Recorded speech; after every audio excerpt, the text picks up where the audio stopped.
Broadcasting live, this is KMA Talk Radio. Life, liberty, and the pursuit of fine cigars. I like to smoke them like the Winston Churchill, like John Kennedy, yeah. Remember Coach Red Auerbach, pumped up for victory, yeah. Well, you can take my wife, you can take my car, but you can't take my big cigar. My cigar. Good morning to all our loyal listeners, libertarians, and lovers of the leaf. I am your host this fine Saturday morning of KMA episode number 413 with my trusty sidekicks, the Italian scallion himself, Paul DeGracco, and a.k.a. The GOAT, Alex Tavella. What's up, gentlemen? Good morning. Hey. How is your Saturday morning? No kayak today, Paul. Listen, man, I don't even know what to say because it wasn't my choice to go kayaking. It was your choice to go. Yeah, how is it not your choice to go? Listen, it's my sister-in-law and her. Actually, technically, they're married already, which probably adds to a little bit of the craziness. Okay, technically, they are married already. No, reverse. Yeah. Your sister-in-law has been married for how long? They got married technically, but like a private ceremony 3 months ago. When did she get married? 3 months ago, but there's a big wedding ceremony coming up at the end of April. Okay, it was COVID postponed. Let me ask you a question. Correct. The bachelor party was for your brother, or it's my now brother-in-law. So your my now sister, brother-in-law, my wife's sister's husband. Your wife's sister's husband. Do you know the guy? Yeah, very well. So you're friends with him. There very comes well. a point, I feel like, where you need to stand up and be a good friend and say, "Hey, bro, we're doing this wrong. This is we're doing this all wrong." I did. Some point, you know, just to recap, maybe we have some people who are listening this week who weren't listening last week. So last week, Paul was not among us, unfortunately. He had a bachelor/bachelorette party to go to, where the highlight of the party was a kayaking trip. Well, it wasn't the highlight. It was just this was a couple's party. Well, listen, we had planned to do the bachelor party in Vegas, and that's not going to happen these days. So we canceled everything. They had planned to do the bachelorette party in New Orleans. So they canceled both of those, and then last minute they said, "Hey, let's go to like the west coast of Florida and go to Siesta Key and have a bachelorette." Because it's safer? Well, you know, it's not getting on airplanes. It's not people traveling from all over the place. It's people from Georgia and people from Florida. And there was only like 12 of us. Right. I mean, there's plenty of debauchery going on in Florida for a bachelor party, especially you're close to Tampa. I mean, you don't have to tell me. In Siesta Key, COVID doesn't exist. Just so everybody knows, they don't. We walked past a bar that we were going to go to that had live music. When I tell you, it was like going to a Manhattan bar with people shoulder to shoulder. Like the place could not have fit any more people in it. We were like, all right, we'll just move past this one. So that's the Florida they're talking about when you see on the news that Florida has no restrictions. It's over there, man. Not in Palm Beach County, but over there, it's wild and crazy. And but no one got on planes and flew to the West Coast. So actually, somebody did end up getting on a plane from Atlanta and came. So it was kind of, I don't know, it was easier for me. It's a 3-hour drive for us instead of. I'm all for you shouldn't have destination weddings and destination bachelor parties. And anyway, I think that's just a burden you impose on people. I agree. Unnecessarily. So this was a couples thing. So you guys decided to do it together. Well, we had separate rooms. We had 2 guys' rooms and 2 girls' rooms. Both of them were 2-bedroom hotels.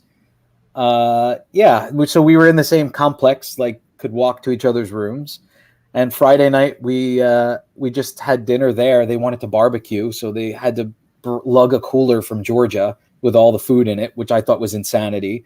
They grilled up. We all had some drinks. The problem was that I don't really drink anymore. So we had quite a few drinks on Friday night. Listen, I was kidless, wifeless. Wait, reverse. Yeah. You don't drink anymore since when? You used to sit at the bar with hours with Adam. Well, okay. Yeah, but that drinking start. Well, I mean, I don't drink a lot. Like I'll drink. Like last night, I had 2 glasses of wine. I felt buzzed, and I was done. That's my extent of drinking. 1 or 2 drinks. Not drinking just is another translation for you, just a lightweight. Yeah, I'm a lightweight. Okay. Sure, that's a big difference. But listen, we did quite a bit of drinking on Friday night. At least for me, I think I had 4 drinks, and I was done. Not 4 drinks. Listen, man, I don't drink as much anymore. You animal. Maybe a couple shots too. And then think about this. You go to bed at 1 o'clock in the morning, 2 o'clock in the morning, and then you have to wake up at 7:30 so that you can get to the kayak place, which is 45 minutes away in Sarasota, so that I can now have physical exercise running, moving a kayak, paddling a kayak through the mangroves. It sounded awful, and it was raining. But it was actually ended up being fun. Would it be my choice for bachelor party festivities? Absolutely not. But what was I going to do? I just brought it up. Whoa, what is that? That's your little violin. Nice. Carlos, thank you very much. That's for you. Paul, you find yourself at a lot of co-ed events that aren't supposed to be co-ed. I agree. All the time.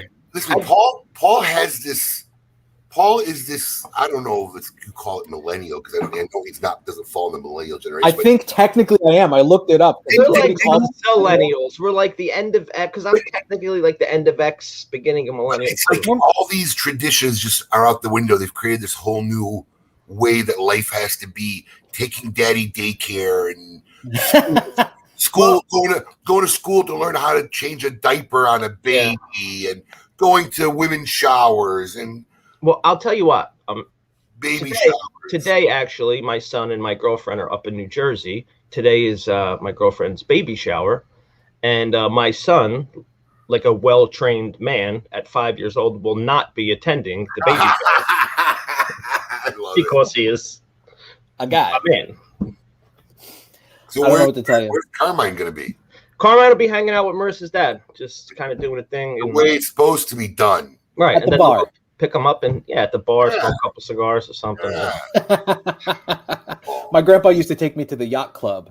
It was just a fancy name for a bar that he could smoke cigars at. It really isn't a rat, man. Yacht club.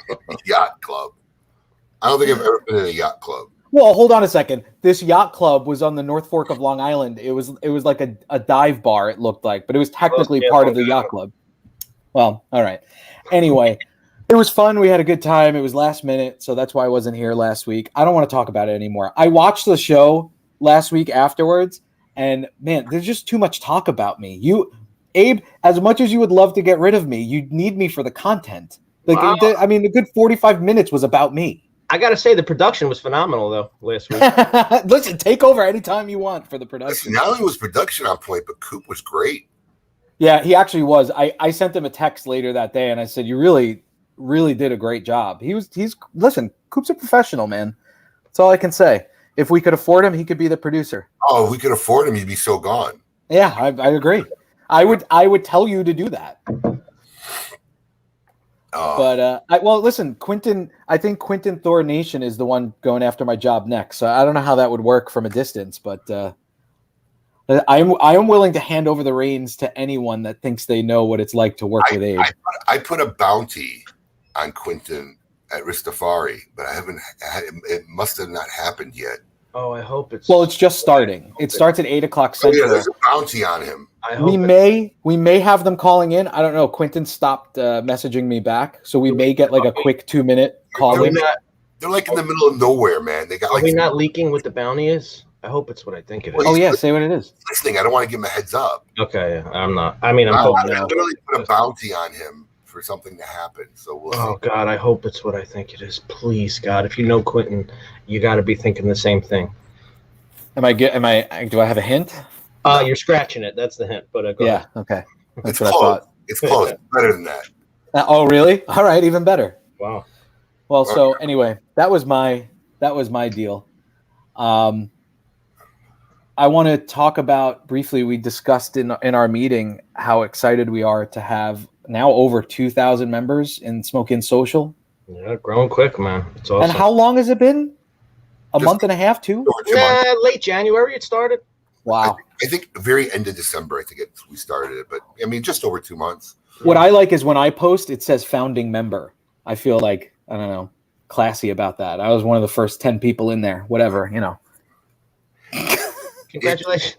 It's been a great time being involved. I mean, in retrospect, I really don't know why we didn't do it years earlier. It just wasn't at the top of your radar, I guess, you know. You know what? It didn't realize, because I belonged to a lot of groups, and it was actually fun belonging to groups, and I still am active in a lot of groups, but it's nice when you have a group that you have control of and you can set the tone, you know, because we really are very active, Alex and I and a couple of the other guys. And, you know, we try to, because look, just like any family, you're always going to have meltdowns or dips or whatever. And we try to keep it in check and keep the culture and the spirit good. And we've been enjoying it. It's been really, really fun. And I know Alex is enjoying it because he's probably gained about 5 pounds this week. I noticed. Edible gifts. We love edible gifts. Well, how did that start? I don't know. Somebody started it. You know, you want to be grateful and you want to post a thank you, and then it just like kind of like inspires more stuff. And you know, honestly, Alex hates when I say this, but you know, it's so unnecessary. I mean, we love what we do. It's a privilege to service people, and we have fun doing it. And you know, Alex's comment he likes to keep telling me is, you know, nobody's sending this company packages, you know, nobody's sending, you know, Cigars International packages. I mean, so, you know. It's true. It tells me every time. So. Just saying. I saw your aprons the other day. Yep. And you said that you specified that they were for you and Brandy. Yeah, I was just a model. I was going to say, I was like, some people might argue that that's the deal. Wasn't it in the Saka live stream, Saka was like, yeah, thanks, Abe. I want to talk to the real boss. Hey, Goat.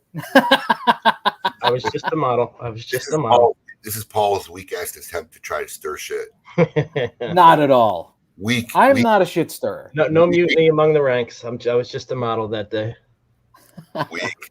No, literally, Quentin put in the notes, these for Abe and Brandy. Yeah. So I pull the first one out. It says the boss said, "Oh, this must be mine." Alex went, "Yep." Yep, that one's yours. I hadn't seen the other one yet. Is that the case in your house? You know what? Let me see if she's watching. Yeah, right. I didn't see her log in. I mean, for the most part, if you want to be happy, that's the perception that must exist. So, you know, however you want to interpret that. You know, I want to answer that for you because that's a good piece of advice and life that you gave me. Inside those 4 walls, yes. That's what I'm saying. Yeah, inside those walls, yeah. Everything else falls under your plate. Right. So that's a good balance, though. Function that you always told me. Yeah. Well, Abe said that when they bought a house, right? Abe, you said like if you want this house, you're in charge of everything that happens at the house as far as whatever. It's not you're in charge. It's not like it was like more of just a division of labor. I was like, listen, you handle all the needs and necessities that exist within these 4 walls, which doesn't mean you have to do it, but at least you have to hire somebody to do it. You know, I mean, it's just, and I'll take care of everything in the universe outside the 4 walls. Right. And it's worked for us. I should have worked that out.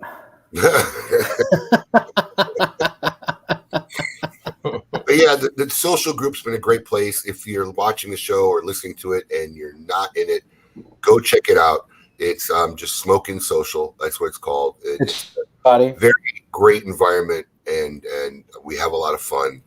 We share stories and some you know, behind the scenes stuff we do here at the shop, some of our goofy stuff. But it's a great place. And you know what's funny is that 2,000 members, I've probably declined about 600 to 700. Yeah, absolutely. Really? Yeah, because there's people trying to get in there. You could tell, like, you know, they sell like weed and stuff, and they have no similar friends. They belong to no other cigar group. So, okay. If they weren't invited by somebody within the group, and just watching their profile, they have no cigar interest. No, it looks like they haven't been part of any of the cigar lifestyle, or they don't answer like the 3 questions like coherently. Like when we say, like, you know, have you ever had one of our micro blends, and if so, which one? And they say yes. and that's it. You know, they don't know what they're talking about. Yeah, we just reject them. We want to try to keep the group very cigar-centric and smoking-centric, and you know, so far we've kind of managed. You know, like everything else in life, as the numbers get higher, it gets harder, but you know, it seems to be holding its own. My favorite are the bot requests. It's that's what I was going to ask you. It's a picture of a chick. Hello. Normally she has 3 names in her name. It's never just like 2 names. It's always like Ashley Marie Johnson or something. It's always 3 names. And yeah, the answers to the questions are hello, hello, hello, hello, hello. We get a few of those daily. And you're muted, Paul, which is actually okay. I'm all right with that. I get a lot of friend requests from those. Hey, by the way, I just saw in the comments, our friend Big Time Tommy, friend of the show, is actually driving, making his way down to Florida now. He has an event coming up at. Is that tonight or no? When's that? No, that is Thursday, I believe. Okay. Well, tell him, hey Tommy, stop Facebooking and drive. I'm pretty sure he's probably not driving. Hopefully not. You never know. You never know. You never know. We'll have him on when he's down here. We talked to him briefly. He's got a big event at Smoke Inn Del Rey Beach, correct? Yeah, Thursday. Coming up with Asylum. Yeah, the national launch of his new cigar with Asylum. From what I understand, though, it's a limited edition, so it's not a regular production run. Oh, okay. Yeah, I could be wrong. I could be wrong, but that's the gist of I think what I heard. I feel it. We talked to Tom Lazuka about it. I don't remember what he said. Yeah, I think it was a limited edition run. Very cool. Well, that'll be cool. So we'll get him on as well. Oh, he said he's stuck in South Carolina right now. So all right, well that's fine. So hang out and watch the show for a little while. Yeah, the traffic eases. I'm not sure what stuck means for Tom. I see like 3 or 4 big like country law officers and in a circle talking about him as he got pulled inside of the road. His last name ends in a vowel. Keep him here. Right. Yeah. So we'll see. Well, we have a guest, right? Yeah, it's really cool. So are we ready to bring her on? Well, that's usually what that transitional sentence was for. I would have caught that and run the video, but you know. Special guest, don't we? All right, here we go. I want all of you to get up out of your chairs. I want you to get up right now and go to the window, open it, and stick your head out and yell. It's time to meet your maker.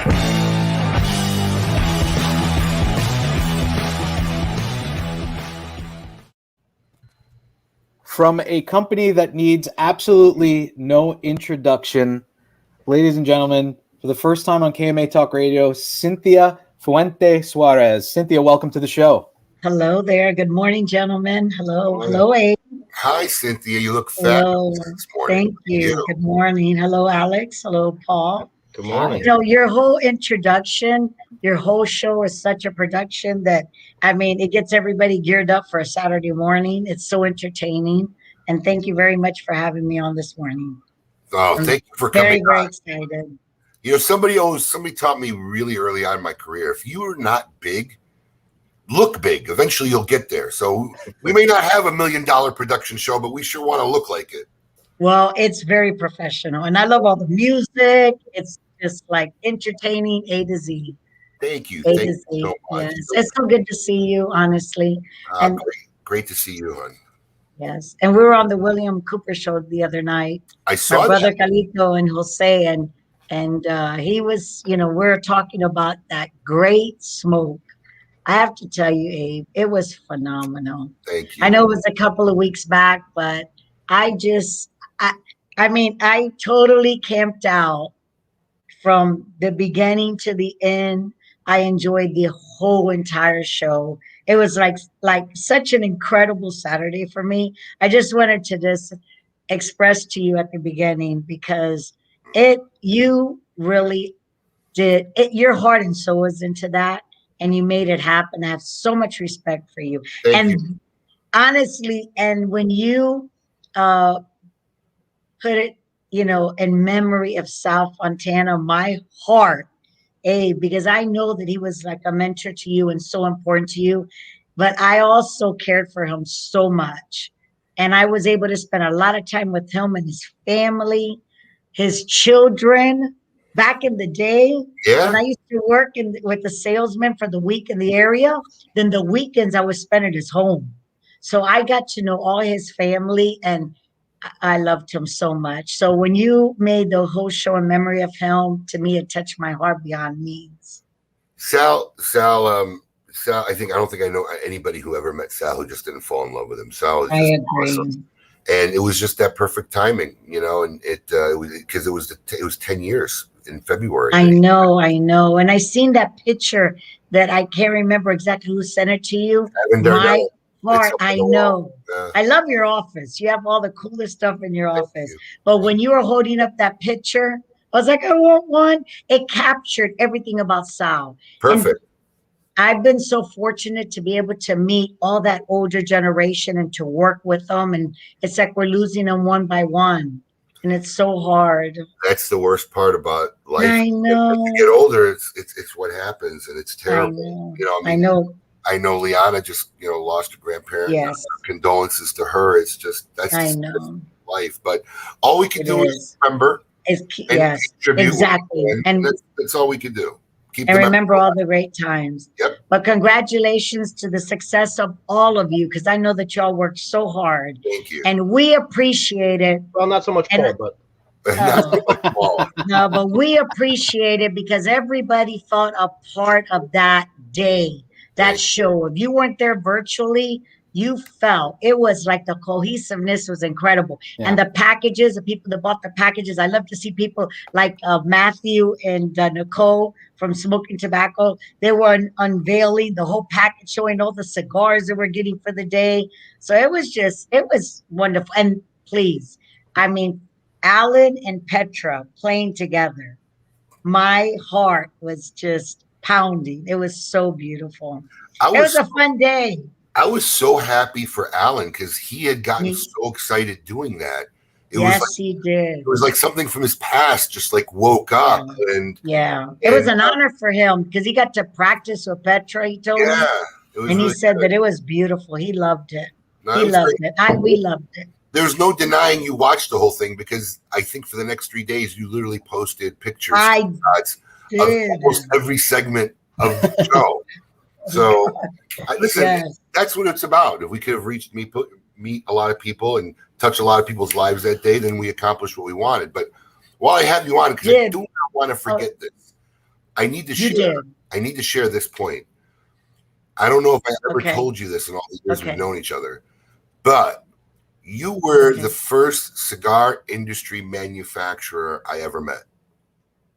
Really? Yep. Okay. When I was just getting in cigars in Chicago, I literally was just like getting into really like the whole lifestyle and the scene.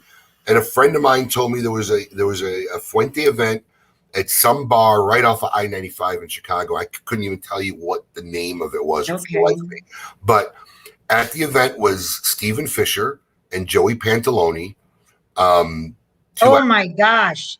You remember this event? Yes, I do remember. Yeah. Wasn't it something to do with the Blues Brothers? I can't James Brown was there. I don't remember, but let me see if I could find it. It was fantastic. You know what? I absolutely 100% remember that. Those were great days. It might not be much fun. It might not be in this office, but I have a picture from that night that I took. You do? With Joey Pants and Fisher, and you were there that night. Yes, and you were literally like the first cigar industry manufacturer, celebrity, whatever you want to call it, that I ever met. You were giving out short stories and 858s that night, and it was like I have a short story right here. That was my. I remember that was fantastic. Those days were a completely different world, but I cherish them. Joey Pants, Joe Montana. Yeah. I mean, we were so close to all of them, and we always would get together. And Chicago was great. It was a blues, if I remember correctly, it was a Blues Brother nightclub. It was a blues club. It was a nightclub. It was a nightclub bar. Yes, it was fantastic. And I remember one of the nights James Brown was performing. It's like, who gets an opportunity to see that? So we're grateful for all the people we've met in this wonderful industry.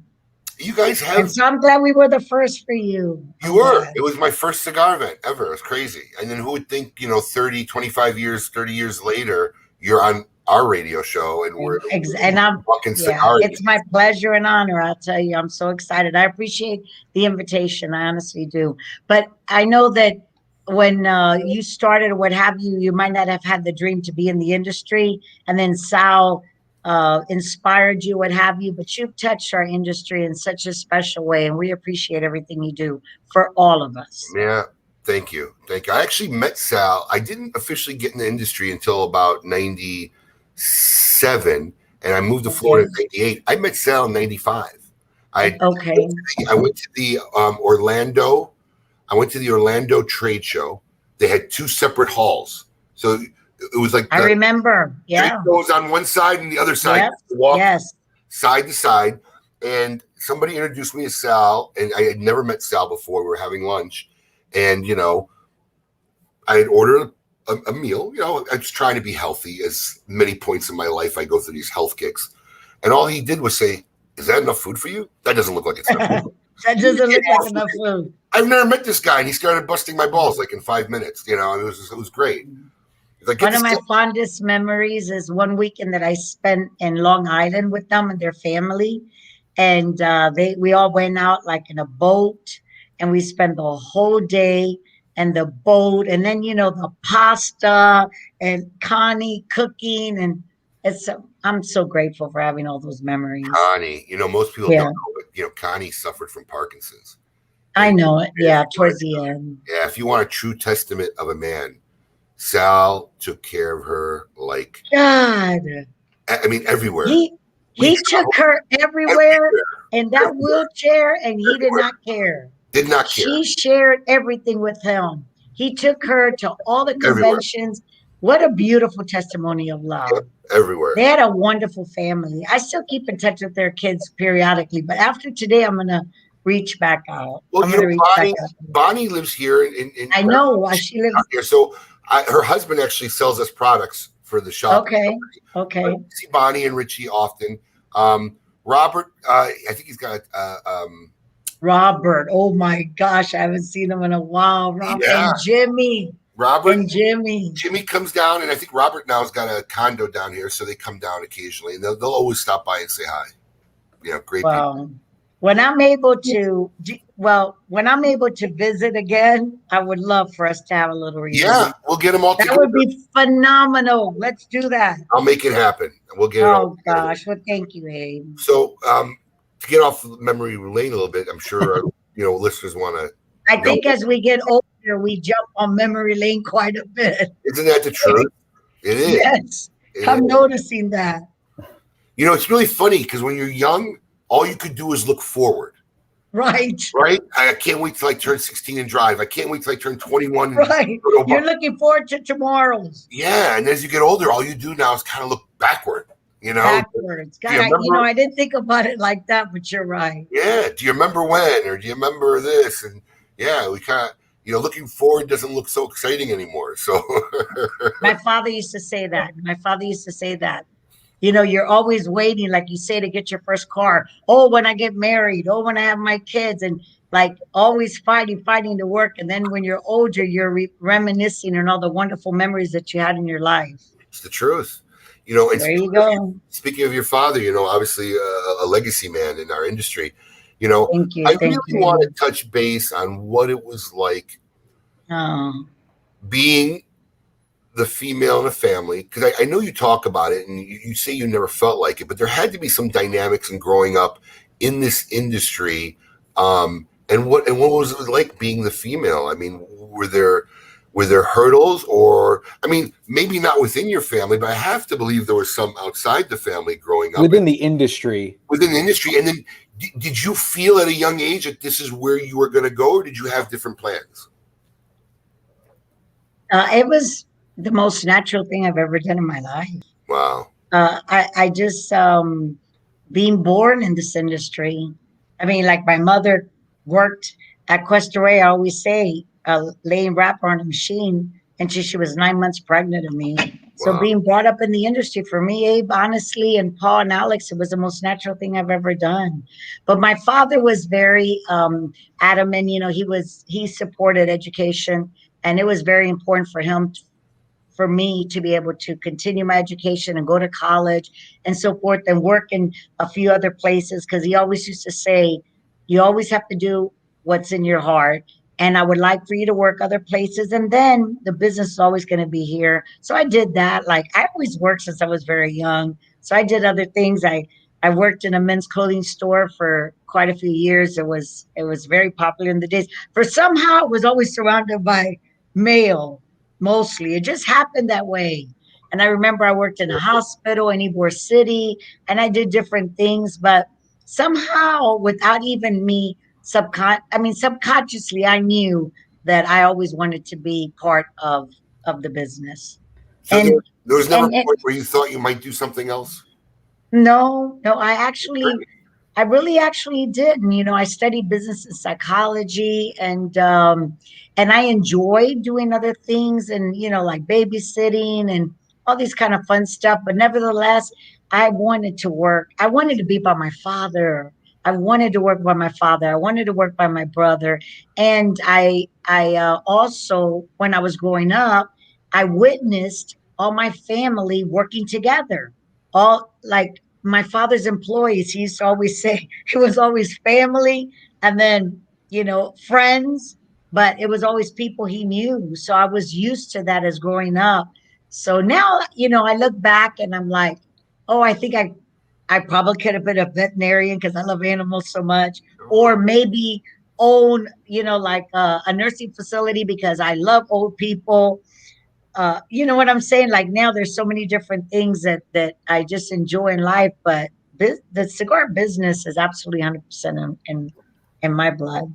But I know during my travels, because I traveled throughout the United States when I was in my 20s after college, and worked with all the different brokers and the salesmen. And I was the only lady in my generation that was out in the marketplace. And even though I was always treated beautifully, and I worked with the salesmen and the brokers, I'm sure that there was times that it might have been like a little difficult, but I never seen it like that. I never looked at it through the angle of that way. For me, it Well, was just very natural. Well, it's Okay. funny because I've read a lot of interviews with you, Cynthia, and of course Well, we've thank had you, Carlito Paul. on the show before, Uh-huh. and look up to you both very much. And I think in Thank one of the you. interviews I read with you, you were almost kind of like, what do you mean? What would be the challenges of being a woman in this industry? Because you spoke about with your grandfather when he started the business, and I think it was 1912, that your Yes, grandmother worked alongside him all the time, correct? absolutely. So a woman working in the company was just normal. They're part of Very the family. We're natural. all working together. Very natural. My mother worked a lot alongside my father. They got married 17 and 18, and she was his first secretary. When he moved to the Dominican in 1980, she gave up. Finally, she had her dream house in Tampa. And my father says, we need to put this house up for collateral. I mean, I need you to come with me. It might be 4 or 5 years, but you know what? She left everything and she went with Wow. him. So I witnessed that, and I believe that what you see when you grow up, it reaches your heart. And my mother's mother worked in the business. My uncles, eh, there was always family around me, but women were always at our factory. They were always a very important part. I remember when my mother and father started the business in Santiago in 1980, that after work on Fridays, my mother would help all the employees there to learn to be able to sign their name, because at that time they collected the money cash, but you had to sign your name, and many of them could read or write. Oh, wow. So my mother and father were together, married 65 years. Wow. But it's just like in the marketplace. We had Diana Gitz before me and her generation, that I think she was such a dynamic woman. And I looked up to her and just admired her. And I said, wow, I hope someday that I could be, like something like what she did, because that woman didn't worry about anything. She didn't care if it was a man or woman. She was going to do what she wanted to do with this industry. She was going to make it different because she loved the industry. She loved it. Remember Diana Gitz, Abe? I was going to say for our fans listening who don't know who Diana Gitz is, Diana Gitz had a very famous, and it's still there. It's a cigar shop in downtown Chicago called Up Down Tobacco. Absolutely. And she was, as far as I can remember, because I grew up going into her shop. In fact, I think I bought my first premium cigar in her shop because she was literally like a block down from Second City. Fabulous place. Which, if you don't know what Second City is, and Paul knows because he's the theatrical Broadway guy, but okay, of course. Second City is a very famous improvisational club that a lot of the people went on to be on Saturday Night Live out of there. So I used to go there and catch a lot of shows, and I'd walk to Diana's shop, get a cigar because I got there early and I have a cigar. And there was great memories. There's a famous pub next door called O'Brien's. Yes. Always very cigar friendly. So this was a domineering woman very early in our industry. I mean, I'm going back 30 plus years ago, and very intimidating even to me. Like I used to go into her shop, and years later, I got in the cigar business, and like I kind of cowered to say hi to her. She had these dark, like Italian lobster sunglasses that she always wore. That's so true. And then it was even harder because by the time I kind of started going to the trade show and getting to know people, she was like this woman was the first person that ever, I don't even think anybody's ever done it, but she used to do the trade show on a Segway. Yes, exactly. She'd Segway the whole trade show floor. 100%. Yeah, you'd see her zip by, and she was a woman ahead of her time. And if I recall correctly, she's one of the very few, if only people, that your family made a house brand cigar for. She had her own cigar called Silvius. Yes. Silvius, and it was actually reviewed in Aficionado. It used to get very high scores. It was a black label. I don't know if that cigar is still being made or not. I haven't seen it in over a decade, but I knew that was her house brand that she sold, and it was recognized nationally, and it was made by your family. Yes, it was. We became very close to a picture of a Silvius cigar. I think it was called Diana Silvius. It was Diana Silvius. Because for years, that's what I thought her name was, Diana Silvius. Well, that was her maiden name. That's what she went with. Right. Diana Gitz. Like, who's Diana Gitz? Right. I realized it was her, but remember, she used to smoke a cigar. I mean, like probably back in that day. Yeah. I mean, like a 55 ring gauge or something like this, with her dark glasses, and she had long hair down to her waist, but she put it up all the time. Yep. And we became very close to her because in those days, you didn't really do a lot of events, but my brother Calito, myself, my father, we all did a lot of events with them. Yep. Yeah. And I would always look up to her and admire her so much. I mean, this is before your time, okay, Alex and Paul. Yeah, literally. Yes. But nevertheless, it's nice to know that women really made an impact all the way back for, so many decades. And then, so I guess in my generation, I was the one. There's other women that have been involved in the marketing aspect as well. But I was there to stay. The other ones didn't, continue or what have you. Well, I can't imagine being in any other industry or a better industry than ours. That's for men or women. Some guys don't make it. They don't continue. They move on to other things. I mean, that's the way it is. But I remember Frankie Nessa's daughter was very involved, Carol, and, but then after when they sold or what have you, and he passed, but she was involved for many years. So, the journey has been wonderful. But Manuel Quesada's daughters were very involved for a while. I think one no longer. Oh no, they are, but they're younger. They're like the younger generation. Newer generation. They're the newer generation, and there's a lot, which is wonderful because in this new generation, we have a lot of ladies now. Look at Diana. That's fantastic, guys. Look at this. Oh, Abe, that is wonderful. That's the cigar right there. Gosh. Yes. Look at that quote. I wanted cigar perfection. That's so Diana. Isn't it? And then look, That there's is a picture. There's a picture of fantastic. Carlito and her in the corner. Yeah, that's Carlito, right? That's Carlito and Yeah. Diana in the corner. Yes, because that was a picture of one of the events that we did that was at her store. Yeah. Oh, God bless her, man. May she rest in peace. Yeah, she was great. I kept She in looks touch like a with tough her. lady. Oh, Sal used to love her. Sal used to love her. Oh, Sal loved her. You know what? I kept in touch with her to the end. And when I was in Chicago on my last trip, I went to visit her, but she wasn't feeling well. She was ill. She was upstairs, but she called me on the phone and we talked. Yeah. But she always maintained she loved me. In fact, there was for at the IPCPR there was a woman's award, and each year a different woman. It was a woman of the year or something, and so each woman would name somebody for the following year, and she named me that year. And I have a beautiful crystal trophy that she wanted me to have that. I thought that was beautiful. I was honored. This is what I love, because we forget in our age because we think that everybody's in our timeline, right? But right. There will be now thousands of fans and listeners who for the first time ever have heard these stories, and if for the first time ever now know who Diana Gitz was and see a line that they probably never heard of. And I think that's great about some of these episodes, because I'm a firm believer in history. You should never forget the history of what got us here. And, people need to tell the story, because if you don't tell the story, it gets forgotten. I agree. No, I agree 100%. So I'm glad that you brought that up. That's wonderful. Now, as a father of 3 daughters, and you saw you my lucky thing. Yeah, you saw my one daughter. God, yes. I just want to know. I've seen your children. How protective was your father or your brother while you were growing up in this industry? Because I ain't gonna lie, I'd be uber protective, right? I mean, yes.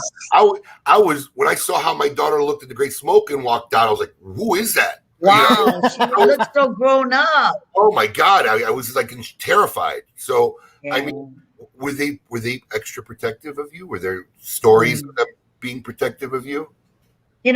My father was very protective, and my mother as well. But I was very fortunate that my father, as conservative as he was very open. So he allowed me to do whatever was very appropriate at my age at that time. So I was very adventurous, and I was always inventing one way or another to be able to, like when I was 13 years old, he allowed me to go in a summer to Europe with Sacred Heart Academy. And there was like 1,000 kids, and we studied in Europe. And so I was always like inventing things, and he would allow me to do what was appropriate for my age. And I really appreciate that, because I was able to travel a lot and be involved. Like we had a thing, a Latin Fiesta here in Tampa, and that allowed us to go to all through like Hong Kong and through all that area, the Philippines. So, but he was protective and strict. I remember getting punished a lot because I was always up to something. But nevertheless, he was open, and he wanted me to experience things that I should within that time.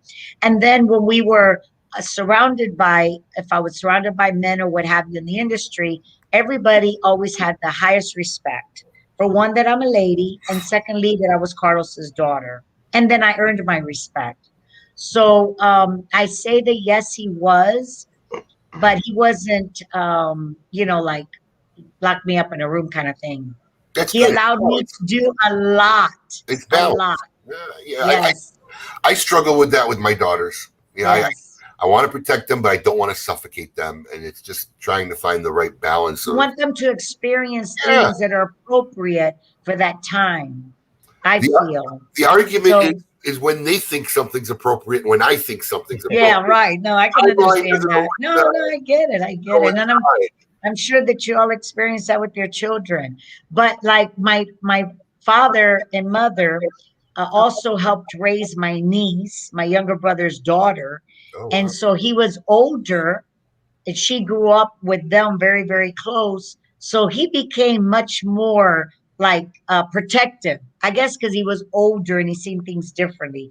When he was younger and raising, us 3, he was so busy too, working. Yeah. Like you say, your beautiful wife, you know, she takes care of the house and you're out there taking care of everything else. So my mother did a beautiful job raising us and taking care of our house. But when I always remember Abe and Paul and Alex, like I knew when things were really good with the business because my mother was home with us. And I knew I could feel it like when my father was stressing and things were questionable because my mother was working with him at the factory. I could always tell. She would send us to her military aunt that would take care of us. And I'm like, oh my God, we're going back to Tia Graciela's house. But she was wonderful, but she was so strict. But so I could, because I know like in June and in December, like when my father had to pay bonuses and he didn't have the money to be able to pay, he was, you know, it was stressful. So like as a child, I could feel it, you know, I could feel it. So, I mean, it's just, Our kids, I'm very fortunate that I was able to be part of this beautiful family that I know. Kids are intuitive like that. Our kids do that all the time. Even no matter how we try to hide it, they'll always be like, "What's wrong, Dad? Something wrong? You and Mom okay?" Yeah. You know, yeah, but you can feel it. Yes, yes, you can feel it. And of course, he's always, you know, everything's good, but you knew. But I could tell because if my mother was home with us, then okay, we're good. But then when she had to go back to work and help them, all right. But we always got through. That's what's important. And a family that sticks together is beautiful. And you have a beautiful family. Thank you. You have a beautiful family. I'm fortunate to be friends with you on Facebook, so I get to see them. Thank you. I mean, look, it's, you know, some people talk about it. Like when I say my wife takes care of the house and what's going on with the kids, that's not a derogatory or that's like a compliment. That's the most noblest of jobs. She's grooming our four souls for the world, you know. Absolutely. And thank God she's doing it. Listen to me. I say this all the time. My wife is my balance because I'm always sometimes a little too much. So it's good to have somebody who kind of checks me and brings me back into reality because like when the girls ask me stuff, my instinct is no. Right. Right away. So you need that balance. You need that balance. Yeah. Can I go to the mall? No. And, you know, so she's got to pull me down. She says, look, she's 13. She's got to go to the mall with friends. We'll give her a phone. We'll pick her up. I mean, so she brings me. She is absolutely one of the best people to ask for advice too. And honestly, because good. Brandy has helped my family quite a bit as two adults that had two children within 2 years of each other. And she's really helped us with, you know, looking for a house, like where we should look, how the school system works in Florida. We know nothing about how schools work here. It's way different than New York. Yeah. So she's been, and also like certain things that Abe will, you know, I'll ask Abe about something with my son. He'll be like, no, that's ridiculous. He's too old for that. And Brandy will be like, well, hold on a second. Here's the thing. Does he do it with this? Does he do it? Like she's definitely a voice of reason in that house. But no, when it comes to you need the boys, that. Every family needs that. Listen, so when it comes to the boys, my way is the right way. Yeah, but listen, I same thing. You know, I go to Brandy for you know kid stuff, and I mean honestly, I truly believe that if I allowed her, she would steal Carmine and not give him back to me. I totally think. Because she loves children. I would probably steal Carmine too. She does. You know, my niece and nephews, I love them so much. I love children. So, and animals, like people that I foster dogs, or if my daughter has a dog and she's going away for the weekend, bring them to me. I don't mind. Oh, good to know. Yeah, exactly. I love it. I don't mind. I have a foster fail right here. She has to sleep right next to me. My daughter's dog is somewhere on the couch. But like I love it. If my other daughter has to go someplace, I said, bring me Oliver. I love it. Which is nice. My wife's a sucker for little kids, like immediately sucker. And I don't know. It's in your heart if you feel it. Alex remembers this, but one time he kind of really upset my wife, and it really kind of wasn't his fault. It was somebody else who played a practical joke, but you know, he was involved in it, and she kind of got mad at him. And I literally, I think if it wasn't for Carmine, like she wouldn't want him over at the house like for months. But Carmine's involved, so she couldn't hold a grudge. So, yeah, she's a sucker for little kids. But that's look, I mean, that's for some people. If you have children, you get it, and that's what your life's about. And I don't care what I do or what I create or what I build in my life. For but me, it's for your children. well, not even that, but those 4 souls are my purpose. I need to create 4 souls that will be productive to humanity, that'll create positively and be a benefit to the universe, and not a leech or a drain on the universe. That's my job. If I do that, everything else is secondary. Because if you don't go into child rearing with that mentality, you shouldn't have kids. That's I agree. I believe. I agree. You are charged with creating a soul and developing a soul for the universe. That's going to be a product of the world we live in. So that is 100% so true. It's funny. I was very I'm sorry. No, go ahead. Go ahead. No, that I was very fortunate because I had 3 children. And I was a very involved mother. For me, children that have the opportunity that their mother can stay home and raise them, it's a gift. It is a gift. But I had 3 children, and my father was very supportive of that as well. That I worked, I've always worked. I mean, till I was 9 months pregnant of each one of them. I remember living in the Dominican Republic, but I would have my children here, and I get on the plane. I'd have to have a letter just in case I had the baby on the plane. Wow. But but the thing is that my father was always very supportive. If I wanted to go volunteer at the school or whatever it was, he was like, go and do it. So I was able to balance everything because I've always worked and I was extremely involved with them. So that's another thing. My father was a very understanding man, very, very understanding and very balanced. So, my brother Carlos is like, we can't do both, but yes, you can. If you really put your mind to it and your heart to it, you can. So. No, you definitely can. I mean, look, my wife was, she was emancipated at 15. So she worked her whole life. When I met her, she was working 3 jobs. So it was a major life change to say, okay, you don't want me to work anymore. Right. And it wasn't mentally easy. She's working. Yeah, but it wasn't mentally easy for her. Right. Because when you're used to working out in the workplace, Yeah, and then it gets to a point where there's a sense of pride, and you start seeing your kids, and then she really, was honored and loved doing that. And then you get to the point now where the kids go to school, and my wife wanted to get out and do something, and we were thinking, and just recently, like about a year ago, my wife started she loved photography, so she took a photography class, she took a photo shop, and now my wife does all the product photography for us here. That's fantastic. Yeah, she comes and sets up a studio, and all the cigar shots or ashtray shots or anything you see on our website or our marketing advertising. That is fantastic. My wife took those pictures, and she's gotten very good. So since the kids are a little bit older, then she can get back and help you out. That's wonderful. That's what we're going through here. You're doing that as well? Yeah, my wife, she's always worked her whole life. Same thing as Brandy. She's a very independent woman, and fortunately, we're very fortunate that she doesn't have to work right now. Yeah, very fortunate. But she very much wants to. Right. So she runs a small business where, once or twice a week she gets out. She runs a mobile spray tan business, but she wants to have those challenges of really spray tan? Yeah. That must be popular. Can you believe that, Cynthia? In Florida. Spray tan. I need to get her, not because I need to get out and get some color. Usually, come April, I spend a lot of time on the weekends outside because fortunately I live on the water and I absolutely love it. But I'm looking at myself. I'm like, I look white. I need to get some color. So maybe she could come around my house. Listen, we're in Tampa quite a bit. She does that. Involved, which is beautiful.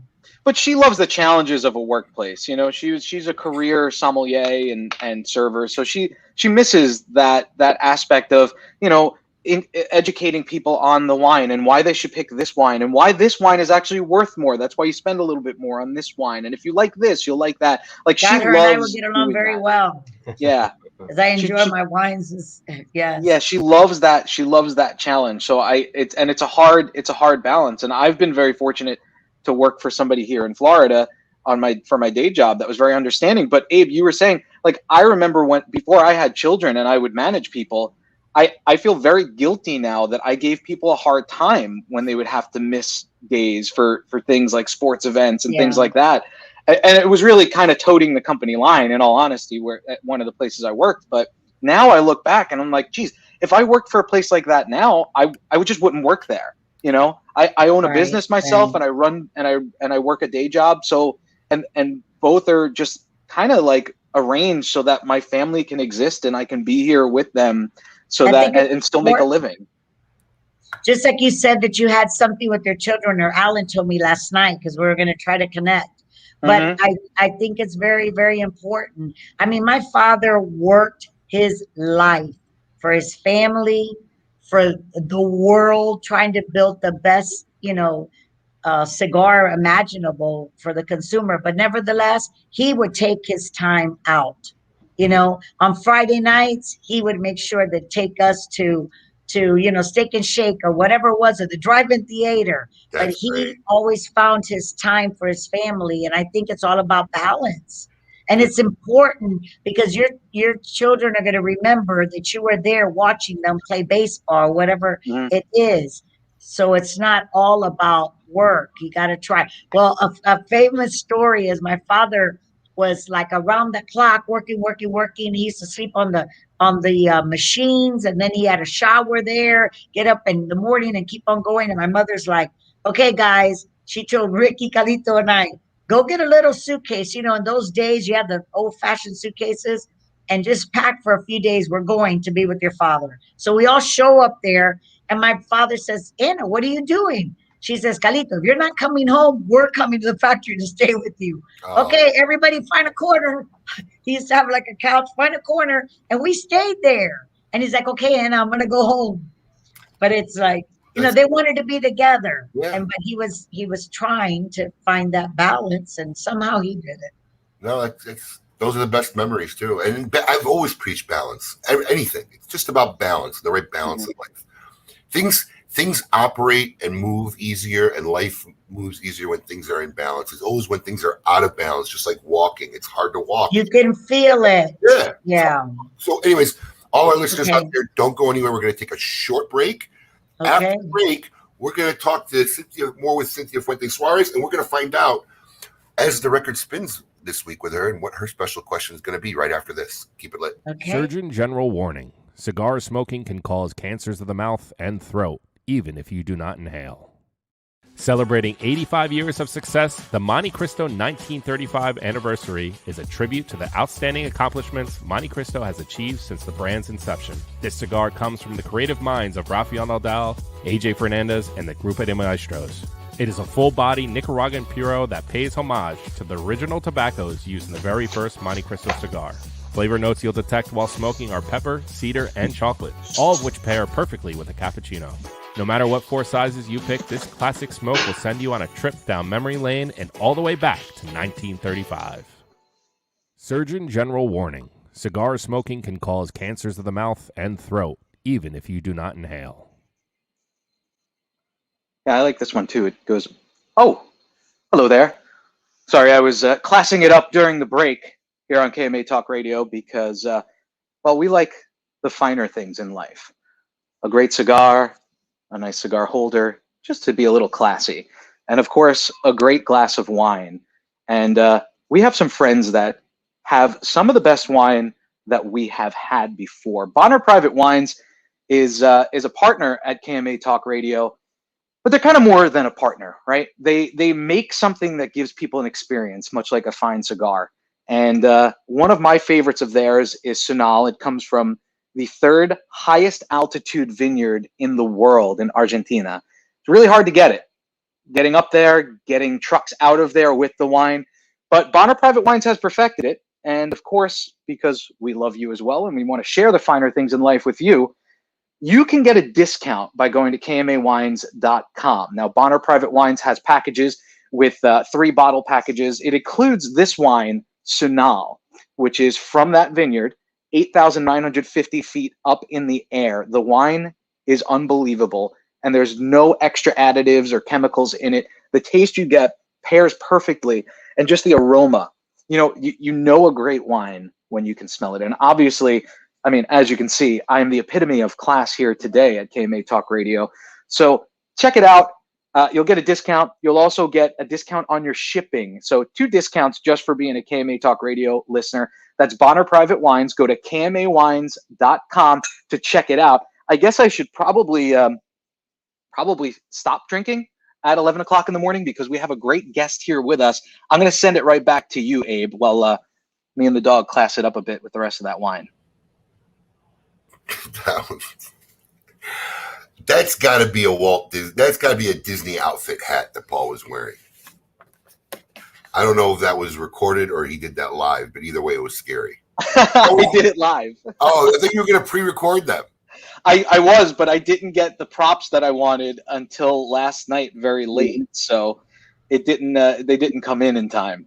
Is that your Disney outfit? That was great. No, this is Willy Wonka-ish. It's exactly what it is. Willy It's Wonka. a Willy Wonka hat. Believe it or not, I had the hat already. Of course you did. Let me tell you, that was fantastic. Okay, so I enjoy wine, so I'm gonna definitely look into that. I've seen it on a few different other segments, so it's actually good wine. They sent us a couple cases. It's actually pretty good. It's really good. And I love wine. That it doesn't have any of the, like you say, it's organic and so forth, so it doesn't. It helps with not getting headaches and so forth. Yeah, they don't add anywhere near as many sulfites as they do in America to foreign wine. Yeah. I think that was good. Thank you for the entertainment. I love it. I hope you finish that glass of wine. You don't waste it. Oh, I will. Don't worry. I think William Cooper has it best. He goes, I was waiting for Don't Come Around Here No More video to start. It was very Tom Petty-esque. Yes, a little bit. So, Paul, are you, Cynthia, we have a very special segment that's sponsored by Avo Cigars. It's called As the Record Spins. So why don't we play that intro? Oh, I got it right here.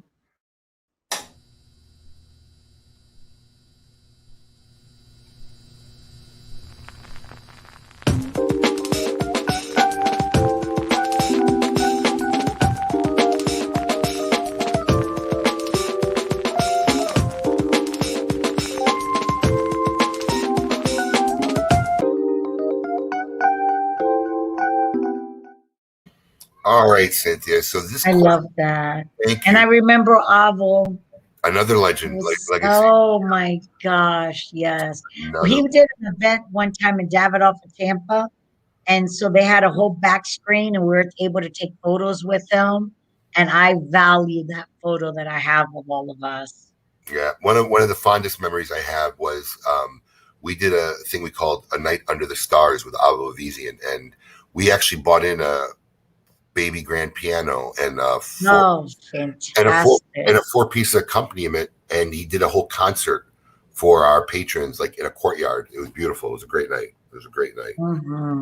I could definitely play that piano. Oh yeah, I believe I posted some pictures from that night in our Smoke Inn social club because I posted a lot of historic pictures from our 25 years of being in this business. But I have a question for you, Cynthia. Okay. This question is from Eddie Guerra. And this is our Avo segment as the record spins. So here's the question. If you had to trade places with anybody alive or in history, who would it be and why? God almighty. Yeah, they're never easy questions. And we had to say had to because a lot of people say, well, I wouldn't trade places with anybody. I like my life. But if you had to trade places with somebody, it could be somebody alive or somebody from history, who would it be and why? That's a good one. Well, I would pick my father, Carlos Fuente. Wow. I mean, I know that there's so many wonderful people in this world and that I love so much. Yeah. But I loved the way my father's mind thought and the way he handled every situation that was in front of him. Everything that I learned from that man was, the understanding, the patience, the integrity, every quality that he had, and the strength, and to be able to accept things that you can't change. I believe that I would say that I would pick my father, Carlos Fuente.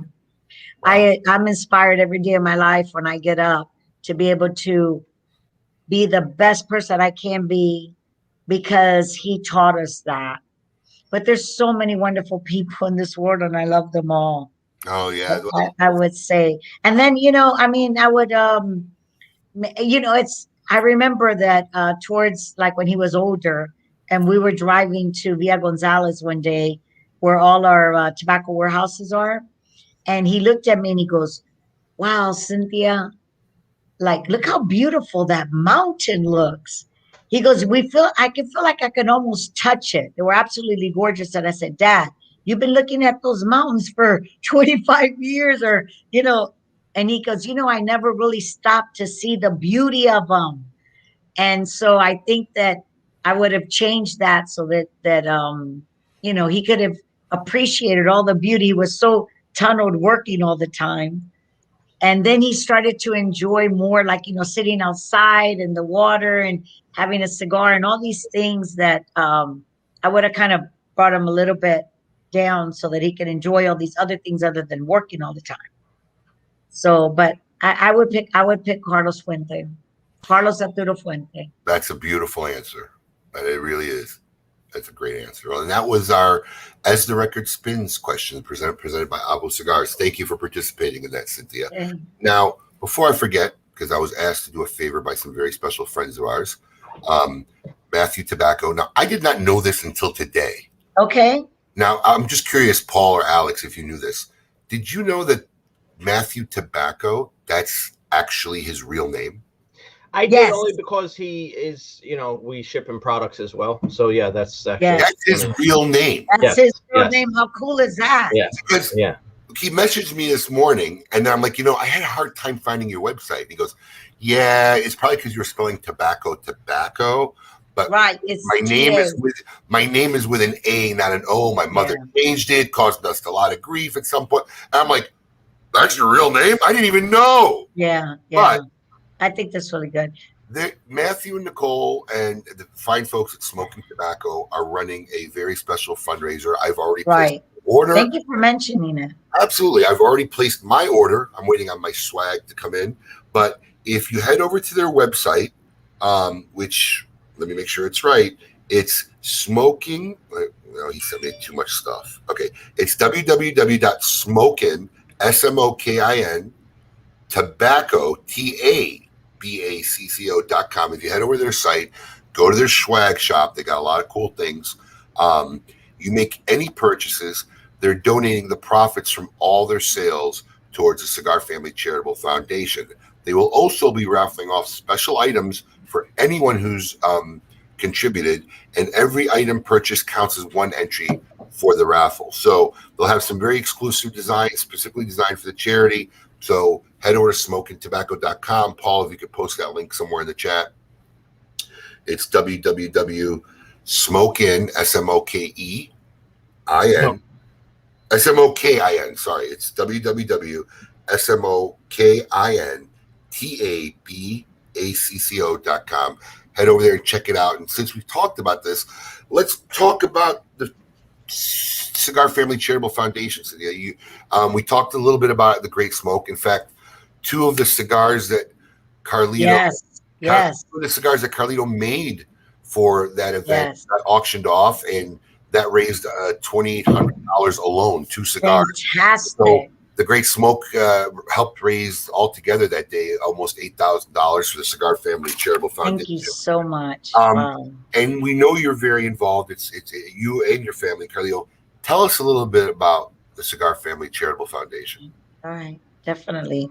Well, thank you very much for the donation from the Big Smoke, from the Great Smoke, and for everything you do, honestly, because I know you've always been involved in our foundation. And I also would like to thank Matthew and John and Nicole. I was fortunate to be on their show a couple of Wednesdays ago, and they do a great job. And so Matthew had expressed to me that there was something that he wanted to do, that he was passionate in his heart. He wanted to help children, and he wanted to learn more about the foundation. And I really appreciate them doing this, and for everybody that supports it, I thank you. Our foundation is a wonderful place, Abe, Alex, and Paul.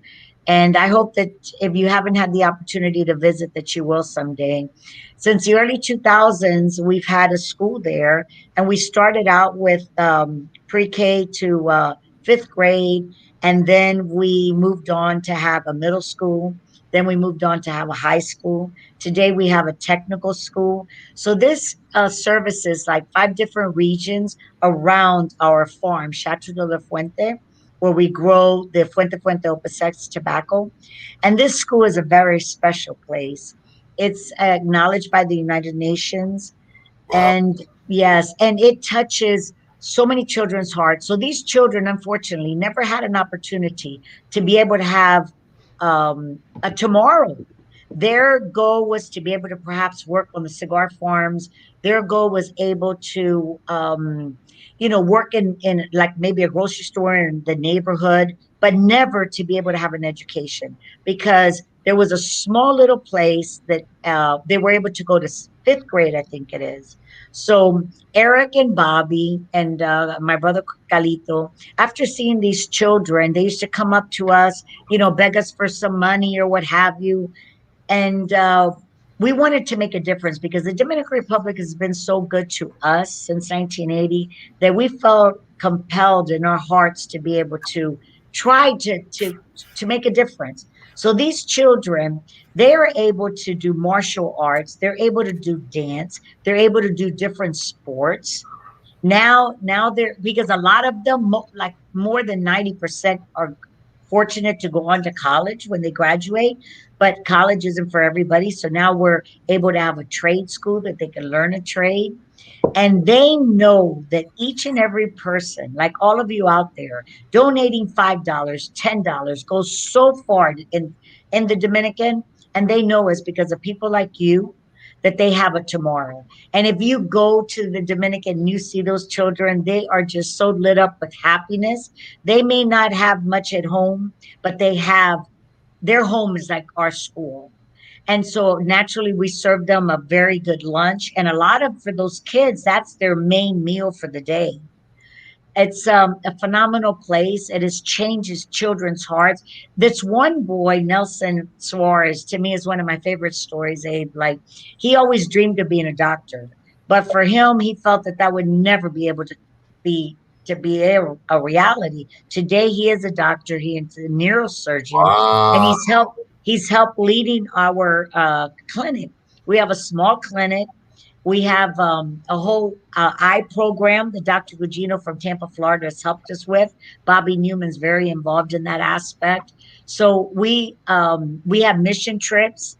I remember my children and I, every summer, and my nieces, everybody would help out. We would bring both bus loads in, and a friend of ours, Dr. McBath, he would help all these children. And a lot of the people and their parents, a lot of people have the glaucoma, and because of the sun is so strong there. So we've been able to change lives and give children a hope for tomorrow. And it's something about Cigar Family, because the Newmans and the Fuentes undergo all the administration costs, but every dollar is 100% donated to the school, which I know there's so many wonderful charities that people can be involved in. But Cigar Family Charitable Foundation is one that, please, for everybody tuning in to look into, because that your dollar is spent 100% that's going to help these kids, and they have a future for tomorrow. And it's changed. And I think we've been a platform in many different avenues in our business. But this has also inspired other manufacturers to have schools in different countries to help children, because there's so many children that don't have a chance for tomorrow. So this school is a fabulous, fabulous place. And the children, I love them. They're beautiful. And like these kids, we had a graduation a few years back. These kids have been together from pre-K to 12th grade. And they give back.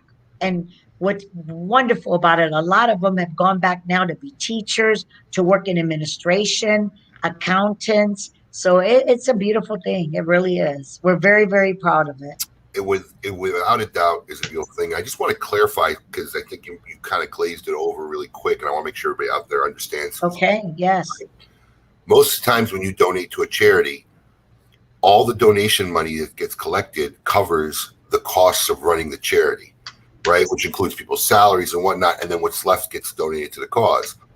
So what Cynthia's saying is the administrative costs of running this organization is handled between the Newman and the Fuente families. So literally 100% of your donation money goes directly to the cause, which you will seldom, if ever, see. Yeah, it's very rare. It's very rare. So if anybody out there listening wants more information, and Paul, you could type this in there too, it's www.cf-cf.org. So I'll repeat that one more time. It's www.cf-cf.org. You can get more information about the great work they're doing. And you can donate through the site, right, I Cynthia? appreciate you mentioning it. What now, Paul? You can donate through the site, I believe, correct? Absolutely. Yes. You can donate through the site. And like I say, that whatever you're inspired in your heart, even $50 goes a long way. So it's not about $1 or $2, $1,000, $2,000. It's being a part of it. Sure. And it's true. And the administration is very expensive. It's very expensive. It costs a lot of money to run that foundation. All foundations. Yeah. But you know that your money is going directly to those kids. For that, it means a lot to people. And the beauty of it as well is that people are able to go and see it. Yeah. If you're visiting the Dominican Republic, we welcome people to be able to go and walk through the school to see for yourself what's being done there. We have a beautiful music department. There's a boy that's been there since he was a very young child, Emilio, and he had become ill. He had some tumors in his brain, and they sent him home to pass. He had no hope. And my brother Carlos with Dr. Jude Barbera and so forth, we took him to St. Jude Hospital, and they saved his life. Today he's like 21, and he helps run the music department. He wasn't able to go on to the university because of problems that he had, but nevertheless, he's alive. He's doing well. He writes music. He plays guitar, and when you go there, he'll play for everybody, and it's really inspiring. You could, thank you. Thank you for.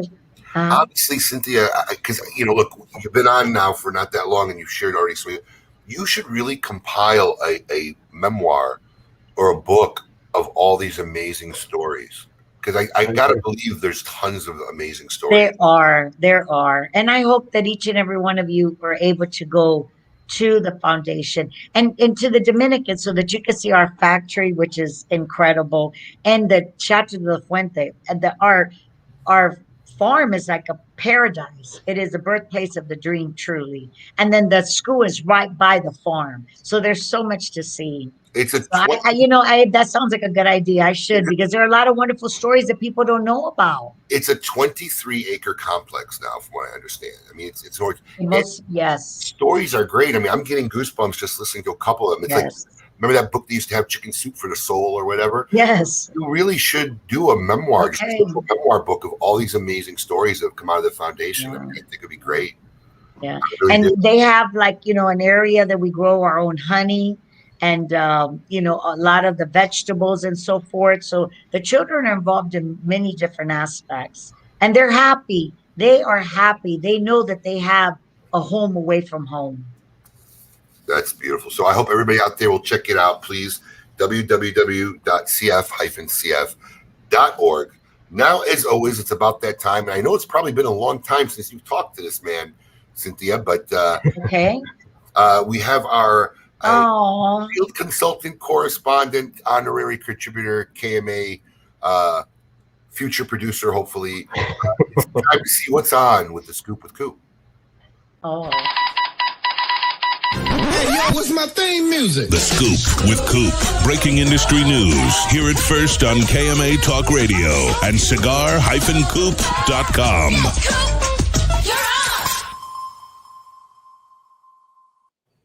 Let's see. Looks like he's. Yeah, well, yeah. We can probably guess. Here he is. Here's Coop. Hello, William. Hello, Cynthia. Hello, everybody. Hi. Yeah, no, I can't move setups until my ankle heals. So I'm stuck here for probably another week at least. You need a little more volume, Coop. Coop, every time you go to your favorite places in the world, the Red Rocks, you end up hurting yourself. Sorry about my dog. Why did I hurt myself last time? Didn't you hurt your ankle on the last trip to Vegas? No, No, I didn't hurt my ankle on my last trip. This is the first time I've hurt my ankle in like a long time. I'm just I am confusing all your sorry. I've ailments. seen the pictures How do you on your page. I'm so sorry that happened to you. Yeah. how do you hurt your ankle? You're sitting in a chair doing a podcast 90 times a week. I was thinking the same thing. You know, I was walking. Actually, I was hiking in New Mexico, right? I was walking. And I'm embarrassed to say this. It was when I got off the hiking trail, I tripped on a rock. Oh my word! And here's the thing: it's not, when you get to my age, it's you can't shake it off anymore. Is what I discover. So, like, I You probably don't would want to have fall now. That's for sure. No, Right.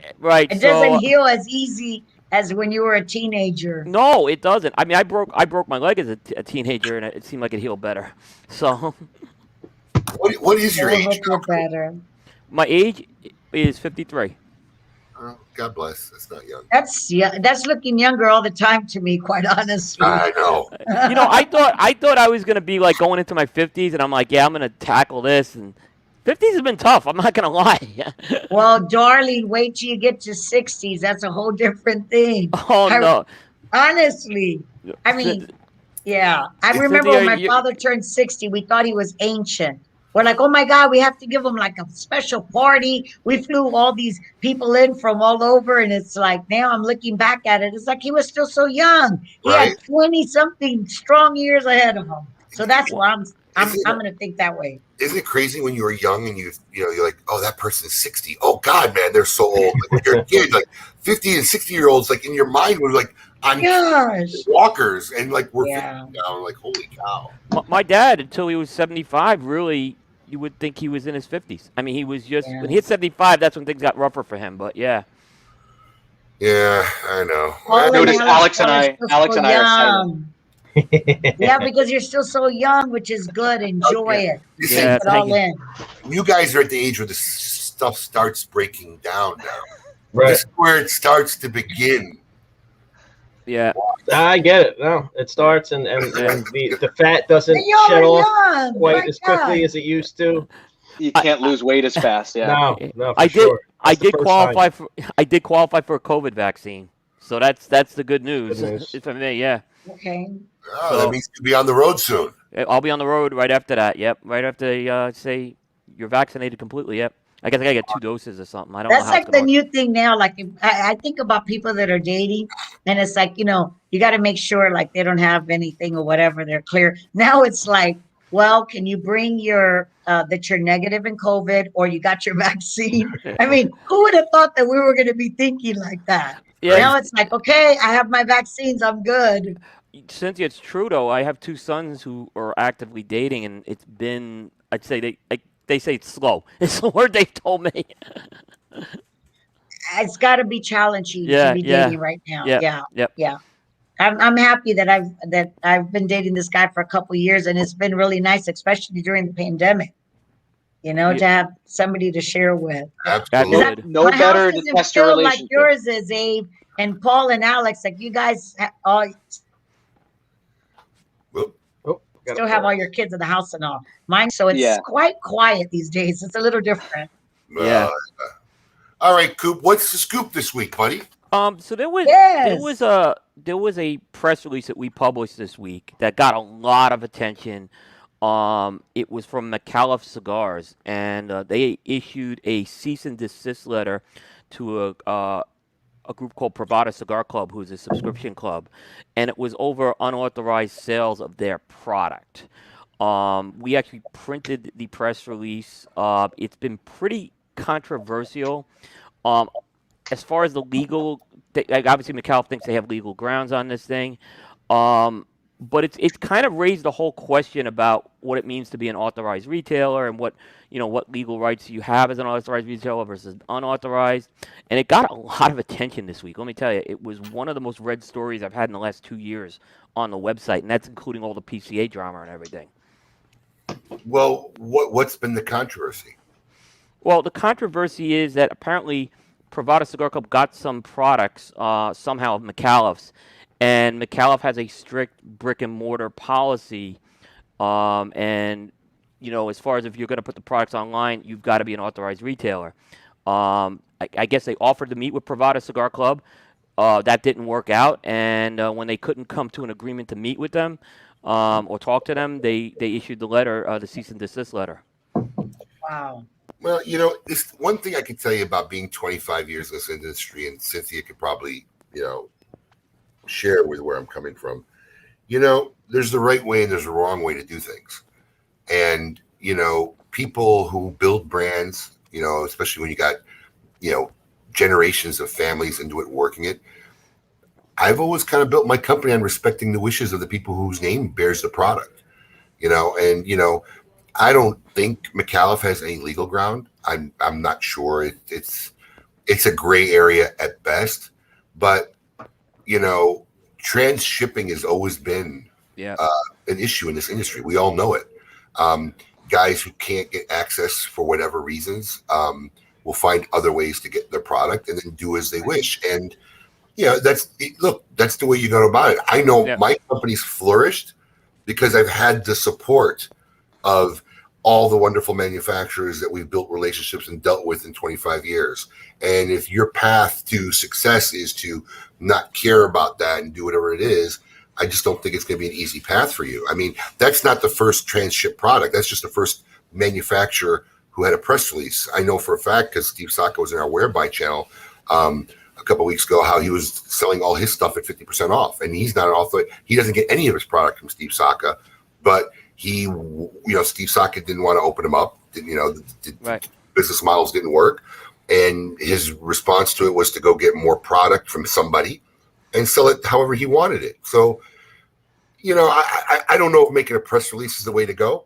I mean, I think most of the consumers are intelligent enough to read things and see how they go, but it'll be interesting to see. I don't see this as really going to court. I think it was a public press release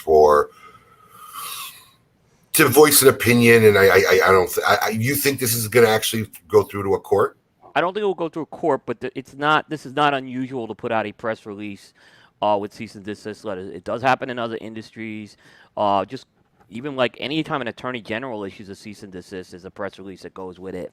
It's happened before. It's the first time it's happened in the cigar industry.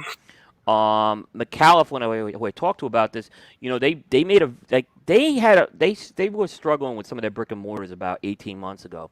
So they made some pretty hard promises that they were going to protect them, and they felt that this is something that could violate that trust they were starting to build back with their retailers. So they felt they had to take action and let their community know that this was going on.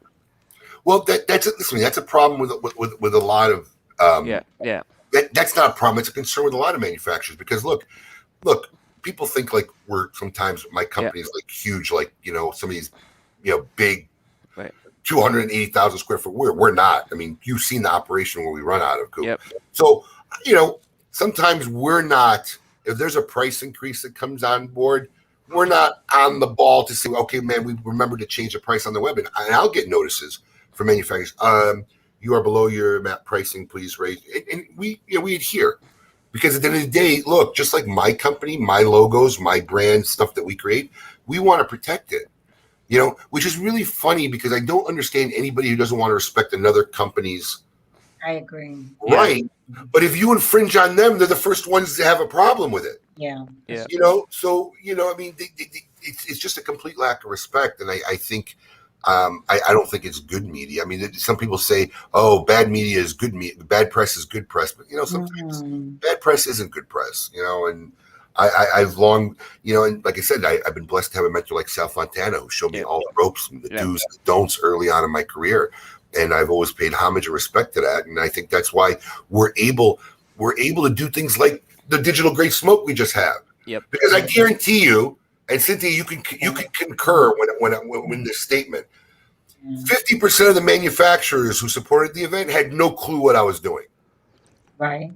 They didn't have any idea what the final product. No matter, even if I tried explaining it to them, it's hard to envision because no one's done it before. But because of our relationship and the 25 years and my reputation, they just supported the event. They trusted you. Yeah. Exactly. They trusted me to do the right thing, and they knew you would. Yeah. That's how you get places in this industry. So that'll be interesting to see how that rolls out. What else you got, Coop? couple of smaller announcements, but our friend Kevin Schweitzer from Vintage Rockefeller Cigar Group, he has a cigar called Art of Magic that's about to hit the stores. Now, Kevin was a guest on KMA, and one thing I learned about Kevin on KMA is he was a magician. And he's really into magic. Wow. So he started working on a project with Aganorsa Leaf. It's the first time he started working with that factory, and he called it Art of Magic. And that cigar is expected to reach retailers in the next week. It's using, if you're interested in the blend, it's a San Andreas Maduro over Aganorsa grown Nicaraguan tobaccos, and it's going to be a limited release of 210 count boxes and a 6x52 Toro. 200 only? Yeah, it's a small release. I thought it was a little bigger. Is that going to one retailer, or is he spreading that around? Right. He's spreading it around. Yeah, he's spreading it around. Wow. Wow.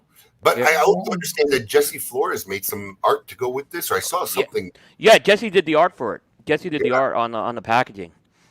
So interesting. Good. Yeah. Good for him. It's really cool. When I saw him when I was up on Long Island for those 4 months this past year, I popped in. He hangs out at the Huntington Humidor, which was my spot when I lived up there, and he said he told me all about the cigar. He showed me the artwork, and then he said, "I have them with me." I was like, "Oh my god, I'd love to smoke one." He's like, "No, I can't give you one." I did get to smoke. To go around. Exactly, that's what he said. But I did get to smoke a couple of his cigars that night, and it was the first time, honestly, that I had tried his cigars, and they were very good. Now, see, there's always a moment where a story could have become like epic. See, what would have been really cool was if he handed you the cigar, but then made it disappear. Right, exactly. He handed it to you, magic. Yeah, that really would have made that story. Exactly. Yep. What else you got going on, Coop? One other story, and this one probably hits a little closer to home. New Cigar Dojo collaboration was announced yesterday with the folks at Protocol Cigar. It's called the Protocol Taser, and it's named after the taser, an actual police taser. And what's really cool about this cigar is they made the cap. On the cap, they're using a double Rabito cap, so it's got two like mini pigtails that represent the electrodes of a taser on that thing.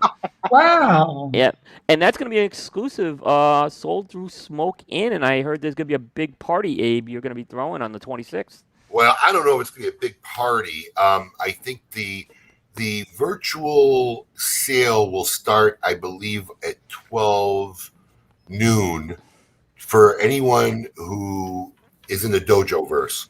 They're going to put up a special link in the Dojo verse, the Dojo website. So if you haven't been involved, they're great guys. You should follow them. Check out. Yes, they are. Subscribe to the emails, and you'll get a link.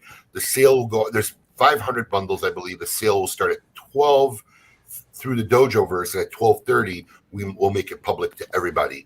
And then there's going to be an event that night. The guys from Cigar Dojo will be here. I think Juan Cancel will be here, and that's great. Yeah, I mean, I think there'll be a bunch of locals here, and people who Dojo fans will come out. But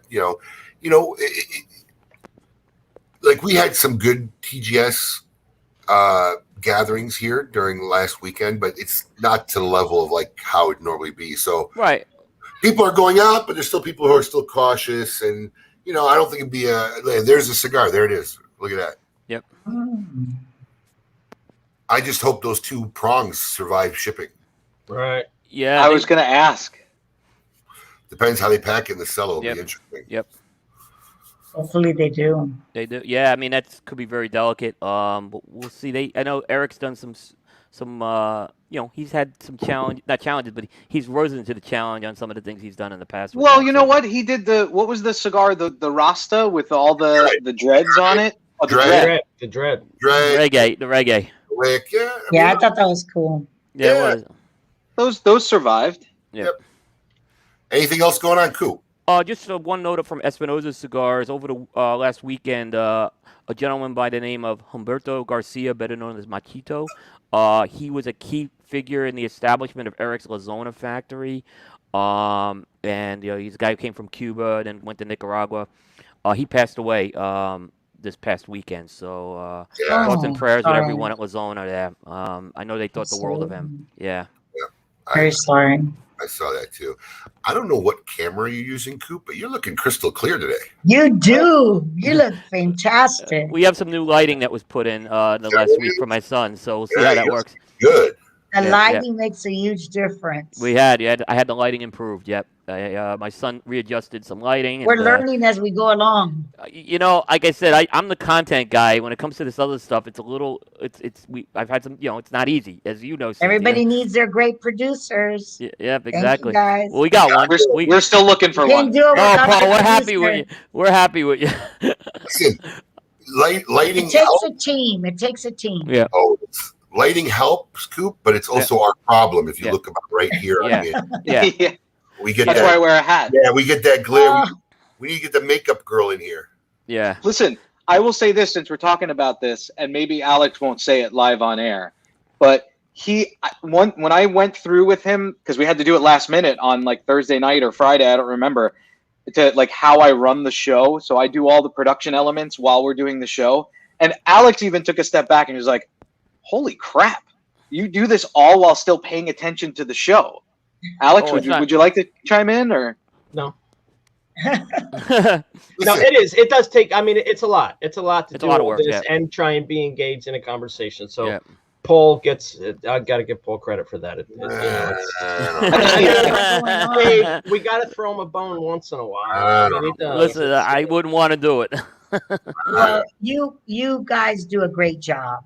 Abe, your show is phenomenal every Saturday morning. William Coop, you do fantastic. Thank you. Mm-hmm. I mean, Eric from Cigar Dojo, Matthew, Smoking Tobacco, and I've had the honor to be able to meet so many people.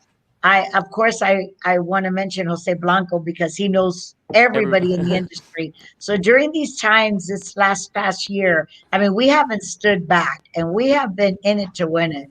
And Jose has introduced me to so many people, and I'm so grateful to have met, because we meet people from all over the world, always traveling and all our events. But this is just a whole different aspect of it, and I'm grateful that no one has sat back this past year, and we've made it happen. And it's, if you have the desire and you're hungry for it, you are. So I congratulate you. And I've noticed that when I have done these podcasts, which I've been so honored to do, that the producer is important. I mean, there's so many elements that go into it before the show goes live. So we appreciate you. No, he is important. He's just the best that we can afford. That's all. No one ever said he's not important. And you're nice on the eyes too, Alex. Thank you. Oh, Alex got a fan club. I'll take it. Listen, it's those blue eyes. You throw those blue eyes on anybody, all of a sudden they look fantastic. Thanks, Abe. They're green, but I'll take the compliment. They're light. They're light. I'm a sucker for light eyes. Supposed to notice the color. You're not supposed to notice. Yes, I agree. All right, we're gonna jump into our next segment. I hope you boys are ready for. Wait, Coop, what you got coming up this week? Oh yeah, Coop. Sorry. Yeah, so this week we're gonna be getting back more into a bigger review cycle. I think we're gonna be reviewing actually an Espinosa cigar, the Warhead 6. So that will be coming up. Guest wise, we have a guy by the name of Jeff Amendola from Amendola Cigar Company who's gonna be our guest.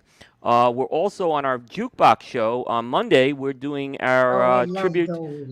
Well, like this one, we're doing a tribute to women in music for International Women's Month. Fantastic! Which day is that? Monday. Oh, I want to make sure to tune in. Yeah. But that's the grand finale of The Bachelorette, so I'm going to have to make sure that... you can always watch the recording afterwards. So we actually pre-record that show, so we're actually pre-recording it tonight. Excellent. I love your music shows. They're fantastic. I need to clarify. Should she watch the recording of The Bachelorette or the recording? I know. No, she can watch the recording of us because we actually pre-record the show to begin with. So we're just going to release it. We have to do a few extra production things with that show is why it's a little tough to do that one live. So And The Bachelorette, there's going to be so much media after it that you're going to have too many spoilers surrounding you on social media. To. That's why I need to watch it live, because if I go on Instagram right away, I don't want to know who he picks. I mean, I know it's silly, but my daughters and I get together, and my son-in-law, and we all love it. We make a party out of it. Good for you. Good for you. That's great. All right. Now it's that time. All right.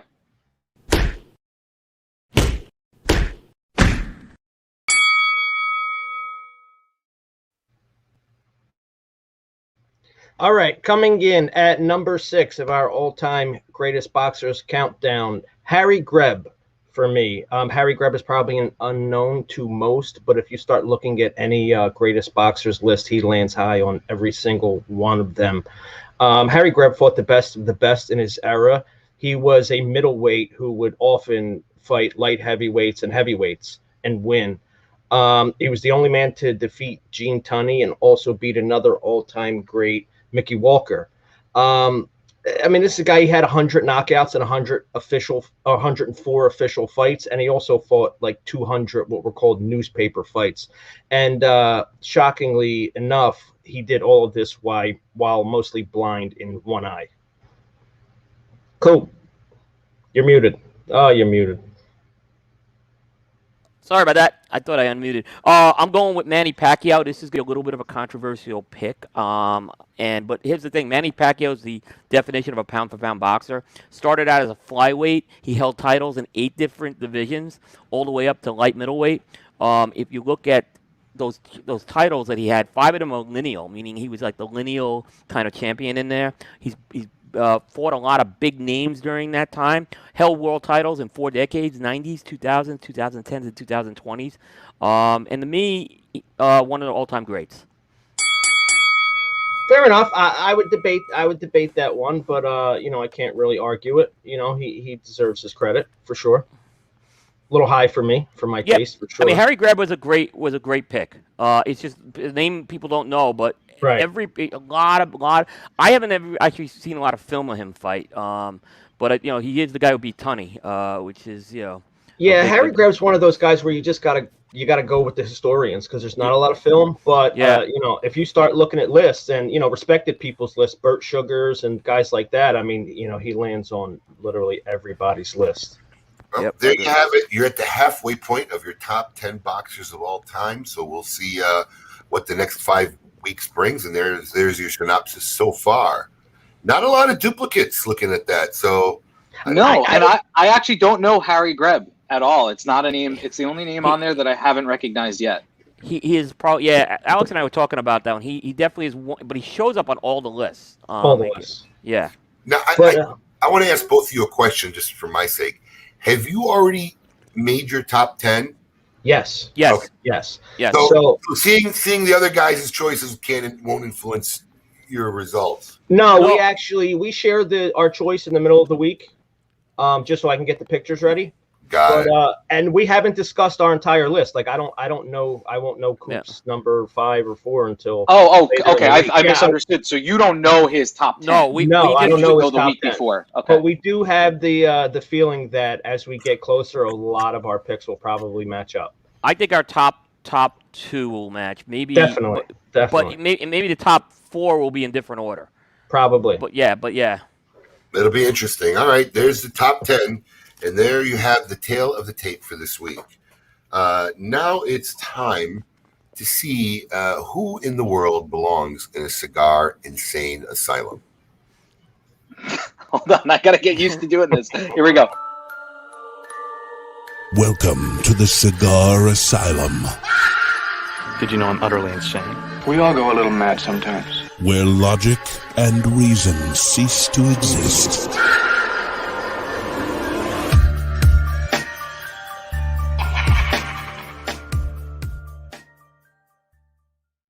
That background music has to be without doubt one of the creepiest intros. Yeah, I agree. And the picture. I vote we that is great. The picture's perfect. You all do a phenomenal job. Seriously. Thank you. Okay, this week's inductee needs to work on his scheduling. This day and age, it's not abnormal to do many of life's once in-person events via video conference, as we're doing now. Even traffic court, as we see in today's story, is done virtually in many parts of the country, especially during the pandemic. However, this California surgeon took it to the extreme. Amid the whirs, and bleeps of medical machinery, the sounds of suction, and the bright glow of surgical lamps, Dr. Scott Green appeared before the Sacramento Superior Court Commissioner Gary Link's virtual courtroom in his surgical scrubs, ready to proceed with court. while a patient was undergoing surgery out of view. Mm-hmm. Mm-hmm. Hello, Mr. Green. Are you available for trial? Asked the clerk. If it looks like you're in the operating room. Well, he was, and he insisted on going in trial when the judge questioned the safety of the patient during the proceedings. The doctor insisted he could continue and said there was another surgeon working beside him, and then the patient would be fine. However, the judge was not amused, forced the doctor to reschedule to a date in March that hopefully wouldn't correspond with an active surgical procedure. Hopefully, whatever that plastic surgeon was working on, that person came out looking hopefully fine. Congratulations, Dr. Green. You are this week's inductee. So we have a short clip of it. You want to see it? Yeah, play it. Well, so unless I'm mistaken, I'm seeing a defendant that's in the middle of an operating room, appearing to be actively engaged in providing services to a patient. Is that correct, Mr. Green? Yes, sir. Or should I say Dr. Green, but I don't know that. Okay, that's okay. I do not feel comfortable for the welfare of a patient if you're in the process of operating that I would put on a trial, notwithstanding the fact that the officer's here today. I have another surgeon right here who's doing the surgery with me, so I can stand here and allow them to do the surgery also. Not at all. I don't think so. I don't think that's appropriate. I think I'm going to come up with a different date when you're not actively involved or participating in attending to the needs of a patient. Let me see if I can get a different date here.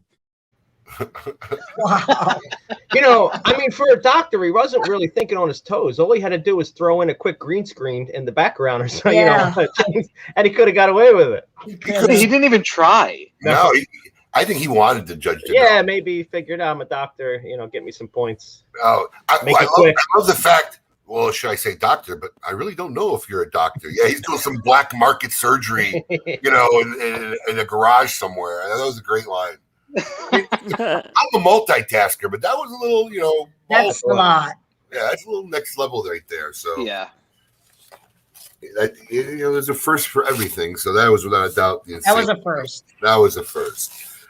So Cynthia, we really appreciate you taking the time coming on KMA Talk Radio.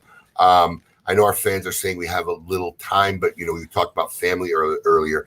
My middle daughter, in fact, not even just it's my middle daughter, but it's our first child actually has a competition, first competition ever today. She has her first tennis tournament. So congratulations. Yeah, we're excited. It's the first time. It's a That's great. USTA tournament. So she'll start getting scored, and we'll see how she holds up against some other 12-year-olds today. So it should be wish her all the luck. It should be very interesting. Busy day. But all your days are busy. Well, listen, it's okay because I'm seldom bored. Yeah, that's great. Bored. But thank you so much. It was an honor. It was a pleasure to catch up, talk about some history. Hopefully, we brought a little more awareness to the wonderful foundation you guys do and the great work you guys do in the DR. And hopefully, it won't be that long before we can have you on again. Absolutely. I appreciate it. It was my pleasure. It was a beautiful way to start my Saturday morning. And you all do such a great job. I really appreciate the invitation, and thank you very much. Thank you, William, too, for everything you do as well. Thank you as well. It was fun. I appreciate it. I was so honored when Alan told me that you wanted me to join today. So thank you. And again, congratulations to the phenomenal job with the Great Smoke. And we look forward to your next event. Hopefully it'll be virtual, but hopefully it'll be in person. But if it's not, I know you're going to rock it out of the park again virtually. Actually, for us, it's always how do we keep evolving? So next year will be another first. We're going to take the physical, if the world permits it, we're ready for it. We plan on having the live event that we've had, and we're going to hybrid it with a simultaneous virtually run event. So beautiful. That gives an opportunity to people all over the United States or what have you that cannot be there in person. So that gives them an opportunity to be involved. So I think that's wonderful. We were very moved. We were very moved by a lot of emails from a lot of people who said that this was the first time ever that they could participate in an event like this because they can't get off of work normally to go, or they can't afford to really travel, and no one does it near them. So we've actually come up with an already great way in how we're going to do it. Now it's just we start working on it, put it all together. So we look forward to it already. Coop, as always, thank you very much. Please follow. If you don't follow my man Coop, please follow him. William Coop. Yes. Coop. Thank you. He's the man. Next week, he's back. The man himself, Lou Rothman. Oh, I can't wait. Oh, really? Lou Rothman will be on next week. Fantastic. He is back in Florida. Always amazing stories. That I'll be tuning in. Typically, he comes in the studio, so I think this is going to be the first time we're going to have him Zoom in. So that'll be interesting, Paul, for you to see if Luke can get. It'll be a busy week. It'll be a busy week. I mean, he's hung out in our Whereby chat before, so we know he's capable. Yeah, that's right. He has been in our Whereby chat. You know, he's that's okay. Right. That's right. So Lou Rothman next week. In the meantime, everybody have a great weekend. Be safe. Enjoy yourself. Thank you again, gentlemen. Thank you. It was my pleasure. Thank you. Have a beautiful weekend. You too. Enjoy your families. Bye-bye.